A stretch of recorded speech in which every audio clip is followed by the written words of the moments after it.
তুমি চেয়েছিলে তোমার চোখে তাকাই, আমি তাকালাম। তুমি চেয়েছিলে কাছে ডাকি, আমি ডাকলাম।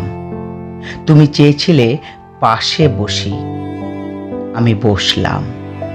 তারপর আমি বললাম, থেকে যাবে তো? তুমি বললে, ছাড়বো না কখনো। আমি বললাম, আমি কবিতা ভালোবাসি। তুমি বললে, কবিতা হব। ডাক দিয়ে পাশে বসিয়ে আমি লিখতে বসলাম তোমার চোখে চেয়ে। তারপর কেটে গেল 2.5 বসন্তের কবিতার দিন। আবৃত্তি করব ভেবে যখন সুর তুললাম, তুমি তখন মনের বাইরে একটু একটু করে দূরে সরিয়ে দিচ্ছ।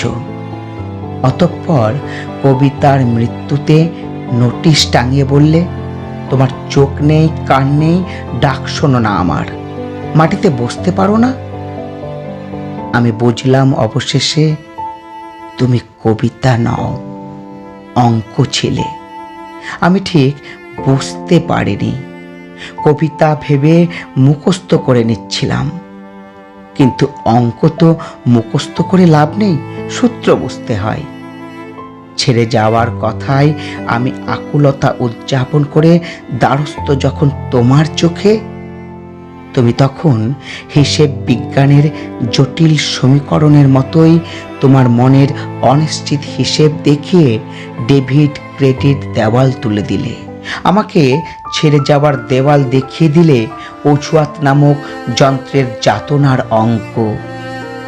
আমি বললাম, ভালোবাসি, এখানে অজুহাত বেমানান। তুমি বললে, আমি দেনাদার, তুমি পাওনাদার। হিসেব বিজ্ঞানের চূড়ান্ত ফলাফল, যেখানে দুজনের জন্য দুটো আলাদা ঘর, মাঝখানে দৃশ্যমান দেয়াল, বুঝো না?